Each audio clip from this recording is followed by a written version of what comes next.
News 24 घडामोडी श्वास चालू घडामोडींचा 48 तासात नांदूरच्या धाडसी लुटमारीचा भांडाफोड 5 लाख लुटणाऱ्या टोळीला अटक।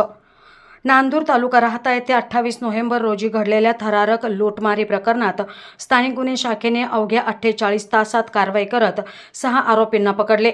फिर्यादी दारासिंह डावर हे मजुरीचे पैसे वाटपासाठी जात असताना स्विफ्ट कारमधील आरोपींनी त्यांच्या दुचाकीला धडक देत थांबवलं। कोयत्याचा धाक दाखवत 5,18,000 रुपयांची बॅग हिसकावून आरोपी फरार झालेत। घटनेनंतर पोलीस अधीक्षक राकेश वाला यांच्या मार्गदर्शनाखाली तपास सुरू झाला। तपास पथकाने मिळालेल्या गोपनीय माहितीच्या आधारे वाकडी येथे सापळा रचत आरोपींना गजाआड केलंय। अटक करण्यात आलेल्या आरोपींमध्ये इम्रान आयुब शहा, आनंद पवार, शादाब शेख, रितेश आढाव आणि इतरांचा समावेश आहे। फरार आरोपी अमित पठारे याचा शोध सुरू आहे।